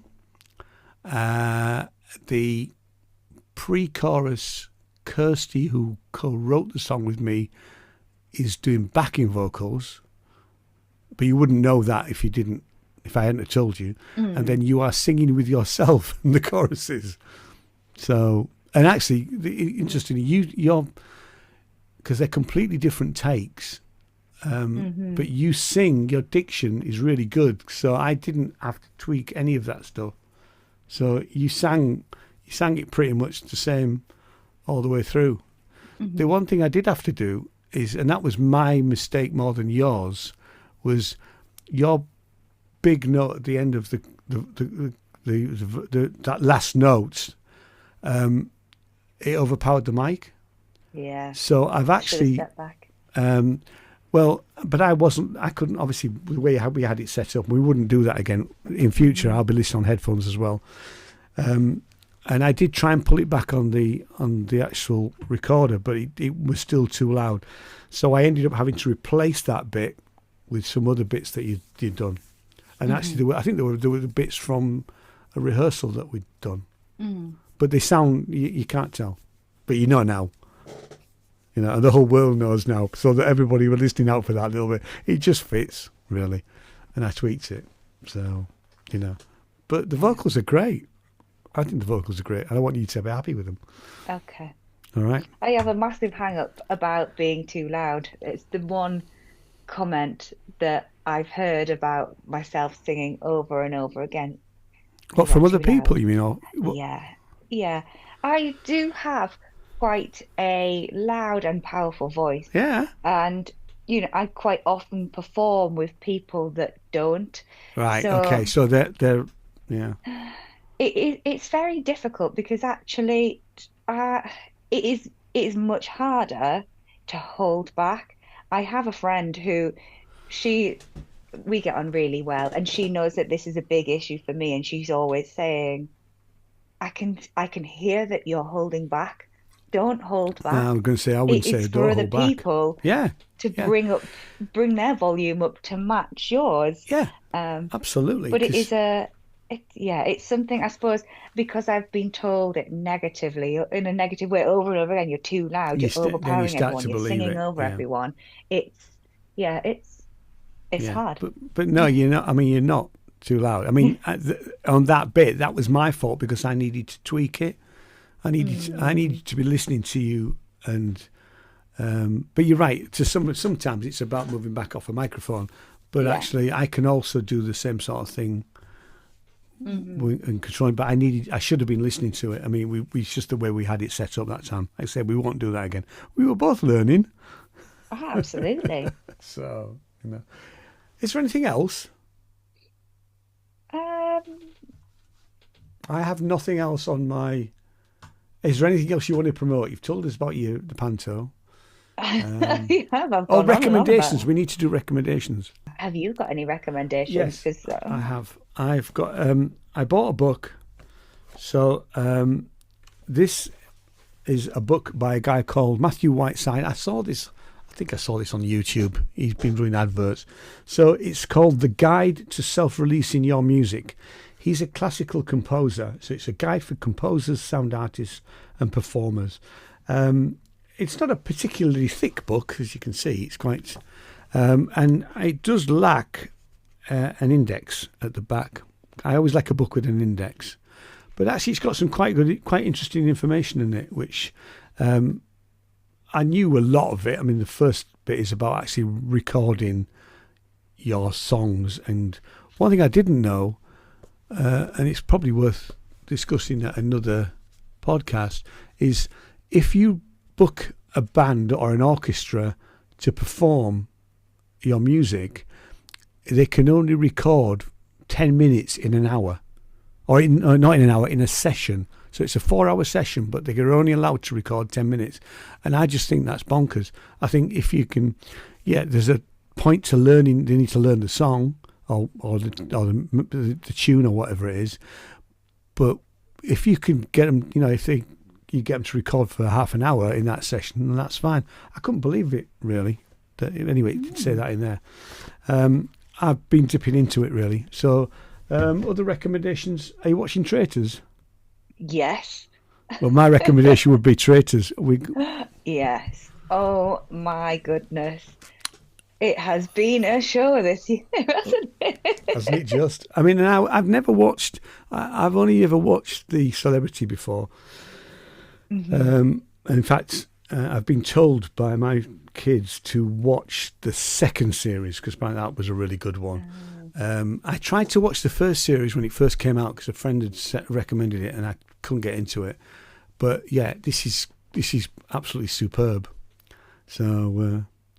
But I think because the show has adapted and people are adapting to be on the show.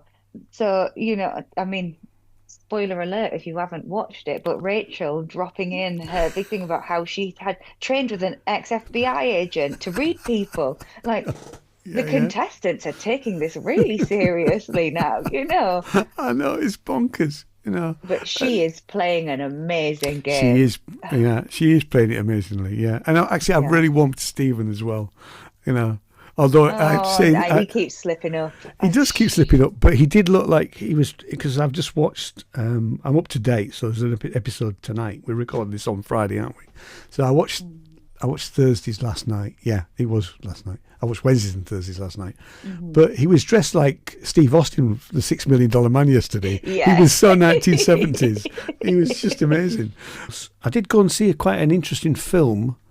I don't know how easy it is to see it. This was Frome Film Club. So Frome Film Club is once a month. You pay £30 for the year, and they have 10 films. So they don't do anything over Christmas.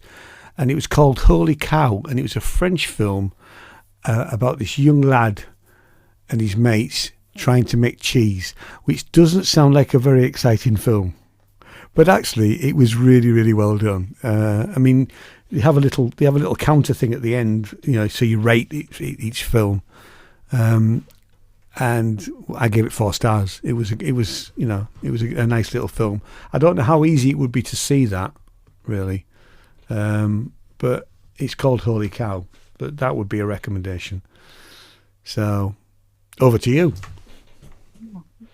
Well, in amongst my rehearsals, I haven't actually kind of watched very much or read very much, well, for the last few weeks. So, other than Traitors, obviously. All right. But I have been watching a program that's airing on Channel 4 at the moment called Patience. It's actually season 2 of a series. And the series it's based around a character called Patience, who is an autistic woman who works for the police force in sort of the record keeping section, but has a brilliant mind and keeps getting brought in on all of the homicides, the murders that are taking place. The main reason why I tuned into it, bear in mind I didn't watch season 1, I know about it, but the main reason was that I saw when it was advertised that it was set in York, and obviously that is my hometown. I was born there, and there were lots of really nice sort of aerial views of the city of York, and it's set and filmed quite a bit around the city. So they're walking on things like the bar walls and they're walking down the shambles. So originally I tuned in because I was like, oh, it's set in York. That'll bring back a bit of nostalgia. I'd like to see that. But actually, it's quite an easy watch because it is sort of it's a whodunit murder mystery. Yeah, it is. Yeah. So, I watched it for exactly the same reason. Yeah. Because you sent me a message saying, had I watched it? Now, I haven't watched season 2. I've only watched season 1. And I liked season 1. The weird thing is, though, that I then had to go and research it and look it up. And most of the insides are filmed in Belgium. It's a giant, which seems really strange. Bizarre. Yeah. But no, I quite like it. I am. You've got a different detective inspector in season 2, and I've only watched the first episode of season 2, and they're not getting on at the moment. Is where I've got up to. It does get better. But there are quite a few interesting sort of twists and turns, and it's a different murder every week. So clearly, York murder capital of the UK, according to this program. Absolutely, and strange murders as well. Yeah, but York's really not like that, is it? Really not. No. But it's interesting to watch. If you do sort of like a murder mystery, it's easy to watch. But there are enough twists within it, and every week that it kind of keeps you wanting to watch. What's going to happen now? What happened? How did they do that? So yeah, I do like the girl playing Patience. She is autistic apparently, and I think she's really good. I mean, because I think that is really important. Yeah, absolutely. Because who is better at understanding how autism presents itself than a person that is autistic? I am really pleased in a way that kind of TV and film has moved in that direction because people with autism have an awful lot of experience and skills to bring. So why shouldn't they be able to play themselves, on TV? It's a really good show. So if anybody is thinking about what to watch, I completely agree. And we started. Jane was away for 2 or 3 days, so she was not interested at all. I said, "Are you interested in watching anything about it?" She said, "No, I'm not interested in that." So I just watched it while she was away. And then you sent me a message saying, "Have you seen Patience? It's filmed in York." But because I had to look it up because I'm thinking, well, the police station doesn't look. Where the hell's that? That's not in York. I thought. That doesn't look familiar. That's not in York. So the police station isn't in York, but most of, you're right. The aerial shots are really good, and because they show that there's that house down by the Minster, where with the Minster in the background and all that sort of thing. Yeah. I mean, York is such a beautiful city. It certainly is. And I think growing up there and living there, I didn't appreciate it until I moved away. And now I go back and I'm like, actually, it is lovely. And I can really see the appeal and why it brings in so many tourists every year, because it really is a beautiful city. What surprised me about moving away, because I mean, the only other time I moved away was when I went to college in Scarborough. So I was only an hour away, So I had a year in Scarborough before, I was still a teenager. And I didn't think I would miss it as much as I do. And I have to go back. I mean, luckily I got to go back in November to do the Aesthetica Film Festival, which was lovely, to spend another, like a week wandering around York. And I mean, I haven't done that because although I moved out to Pocklington, we'd go into York, we'd go to the cinema, or you'd go somewhere, and then you meet friends, and then you come out of the city. And I'd never really walked around York for years because I haven't lived in the city. And I don't think I'd want to ever live back in York as a city. And I quite enjoyed living in Pocklington because it was quite, but all my friends I could still go and visit. And it's much harder now. I'm going back again next month. I've got a friend who's got a birthday party at the end of February. And he doesn't. Oh, he probably won't watch this anyway. But and he doesn't know that we're coming up for the weekend. So at the end of February, we're going to go back. He does now. He does know if he does. Spoiler alert. Yeah. Don't watch it, Nigel. You're all right, man. And I feel I have to go back from time to time. I don't want to lose my accent. I mean, actually, working with you helps not losing my accent because But I do. I really missed it a lot more than I thought I would, which I wasn't expecting that. No, you see, I didn't. I never ever missed it. Well, I say never, up until very, very recently. So I lived in York for 20 years, the first 20 years of my life. Yeah. And then I moved to Newcastle and lived there for 12 years. And all the time that I lived in Newcastle, I didn't miss York at all. And I moved down here and I felt I really loved Bath. Again, very similar city to York. Yeah, it is. Obviously Yeah. not quite Yeah. on the I same like Bath scale. actually. You like it, did you say? Yeah. We have days out in Bath. We get on the bus It's and go not, to Bath. I mean, York is better. Oh, Anybody that's York is thinking better. York is better. Yeah.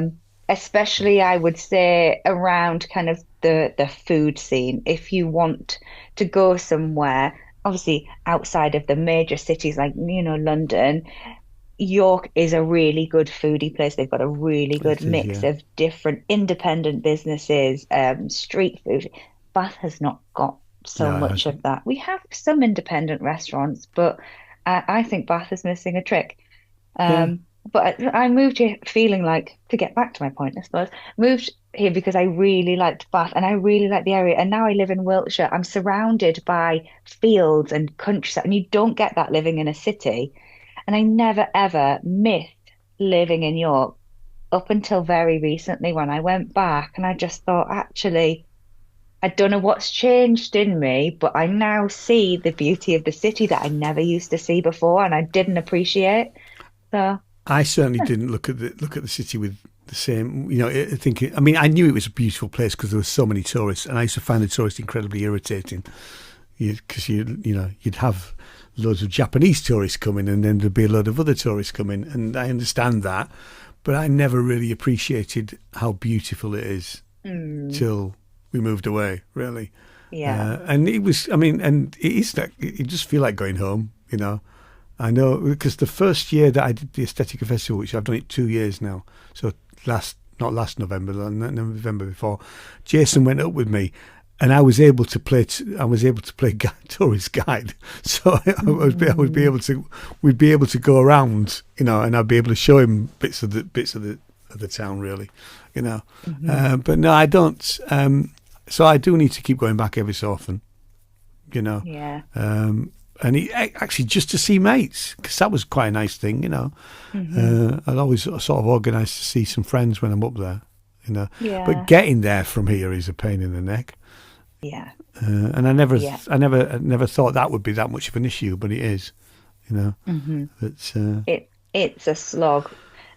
We went for Christmas because I've got a lot of family that still live in York, and actually the roads were fairly good, so we managed to do the drive in about 4 hours. But that is rare. That is very rare that happens, because you're hopping from motorway to motorway, and I got stuck coming out of Yorkshire on the way back because I'd driven up on my own to do the Aesthetica and then came back. And the day that I came back, it was torrential rain for a start, and then I got held up for an hour and a half on the A1, just stationary. There was an accident. There was 3-car pile-up, and then there was another pile-up further on as well. But I mean, that just slowed us. It didn't actually make it stop. So it took something like 6.5 hours to get back, and it was it's that just part of the A1 where it's 2 lanes. It doesn't work anymore.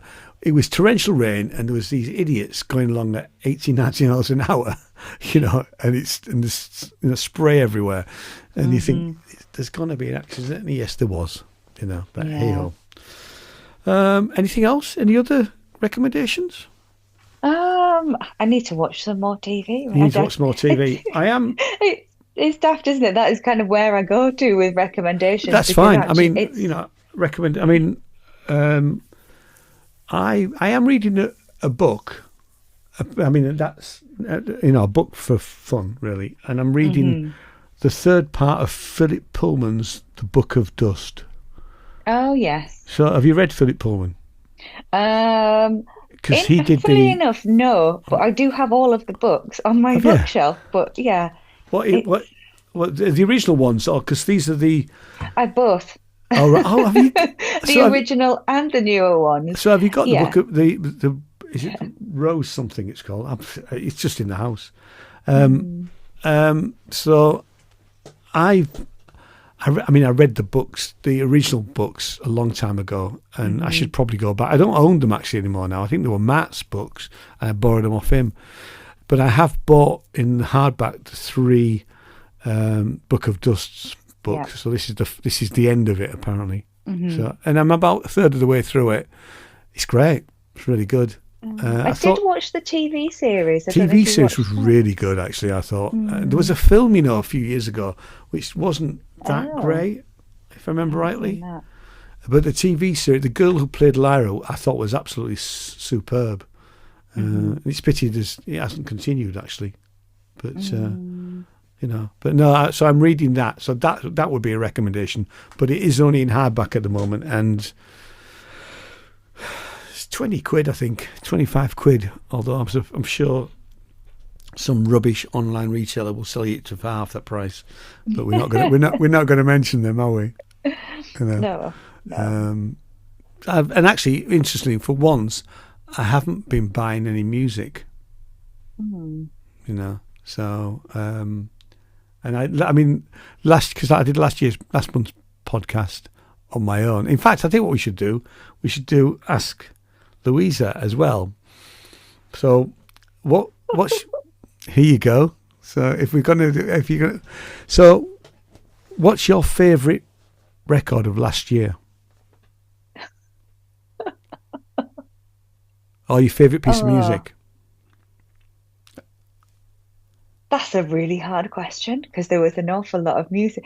I mean, I have a song that came out last year, actually, that is a little bit of a guilty pleasure that I'm slightly embarrassed to admit to. You have to be embarrassed about it. It's a song, Angel of My Dreams, it's by Jade, who was in, and I forget the name of their band now. She was in Little Mix. Little Mix. Yeah. Do you know what? I just love that song. It has so much drama in it. It's called what? Angel of My Dreams. Did you hear the thing that she did with Confidence Man? They did a song. She did a song with Confidence Man next year, which I absolutely loved. Possibly. I don't know whether it got into any charts or anything, but it was. And I mean, I didn't know Confidence Man because they're a duo. They're an Australian duo, but they did this song with Jade, and it was really, it had a really good hook in it. I need to make a note of that. What's it called again? Yeah. I need Angel of My Dreams. You listen to it and you'll be like, what on earth are you thinking? That's fine.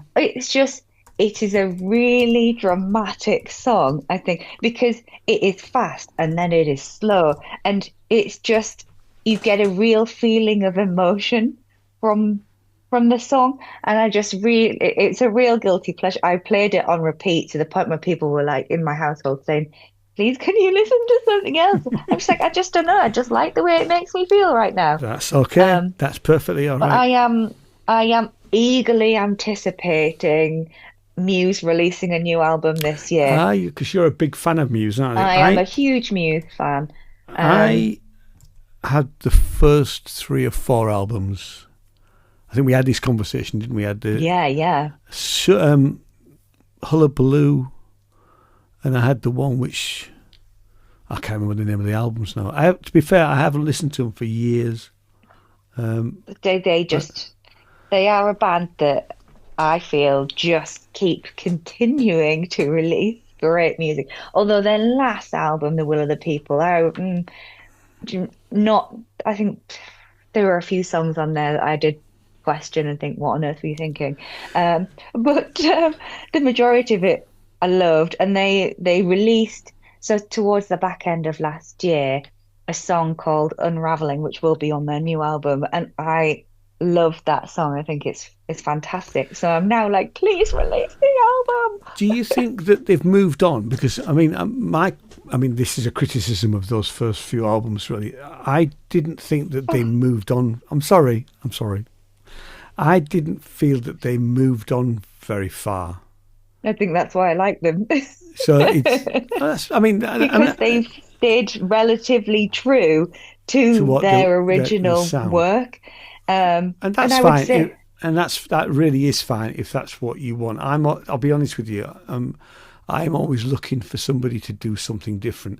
Yeah. Classic example is we had the anniversary of David Bowie's death last week, and I was saying on Ramsey's show that I didn't like everything that David Bowie did, but there was enough there. I mean, I hated Tin Machine, but Tin Machine, it was his right to do that, to do something different that was a bit left field, and I admire that in any artist that will do something that's a bit different. Likewise, I mean, if they're happy doing what they're doing, and the fan base are loving it too, then that's okay. Personally, I'll be looking to do something different. So here's a tip. Our first album, which will be out at the end of the year, will not be anything like our second album. So we'll do something different for it, So I always quite like to do something. I don't want to do the same. I don't want to repeat myself, is what I'm trying to say. No. And I'm not saying that Muse are doing that, because to be honest with you, I haven't listened to them since, which is the double album, which was it Outtakes and Alive? Was that? That was Hullabaloo. That was Hullabaloo. That was the last one I listened to. I did like, because Origins of Symmetry was the first album. Second. What was the first album? Showbiz. I loved Showbiz. Showbiz, yeah, fantastic album. Well, see, I'm really torn because I love that album, but actually I also love all of their albums. I probably need to listen to them again, and I will give them a listen. Listen to the new song, Unravelling. Okay. I think it's a great song. All right. It's just, do you know what it is? It's the lyrics for me. I really love the lyrics. I think they write some really great lyrics. But yeah, if you do listen to Will of the People, which was their most recent album, I would say let's start about halfway through. There's a song about Halloween in it, and that really made me question their decision making. But after that, it gets better. Bands do that. I mean, sometimes I listen to a band and think, what the hell's that song about? Is that a filler? Is that just you couldn't come up with anything better? And that's because that happens. Not everything. One of my favourite bands of all time was a band called the Tanzads, which are a band out of the 90s. They were sort of, they were described as the poor man's Levellers. They were better than that. They were better than that, really. But some of their songs, lyrically, I'm thinking, what the hell? I mean, the melodies were always great. I'm thinking, what the hell were you thinking, right, in that lyric, in that song? Because it doesn't work, They then became Merry Hell, actually, so who are a band that's, still around. But and I saw them.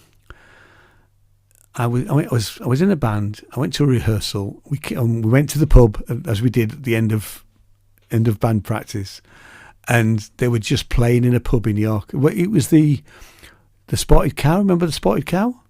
It then became a Chinese restaurant, and it's still a Chinese restaurant. Great big pub near the Barbican, behind the Barbican. So those people who we're describing parts of York now.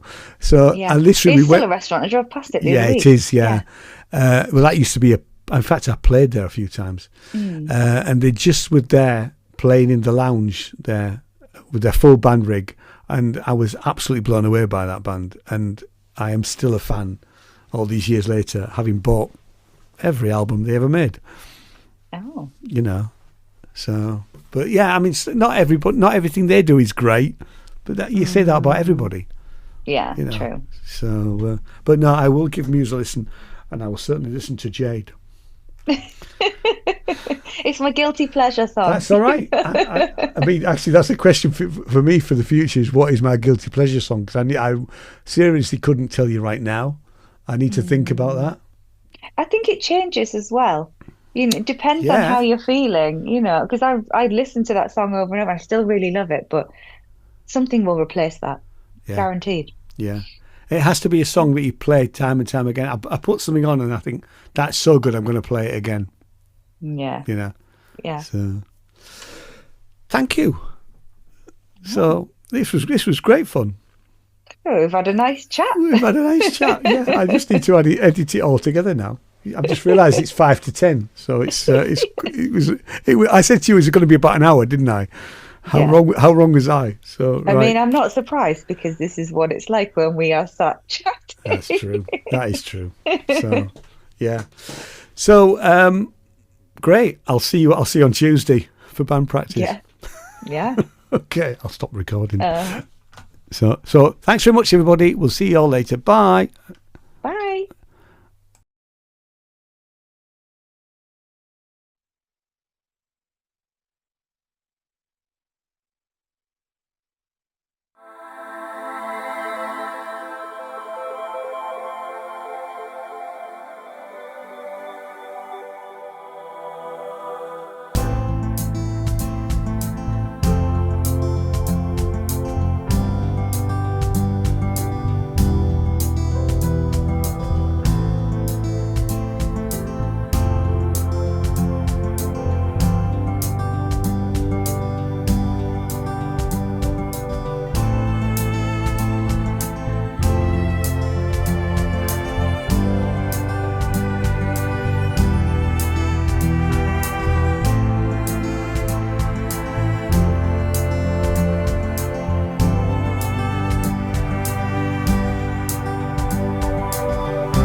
Bye.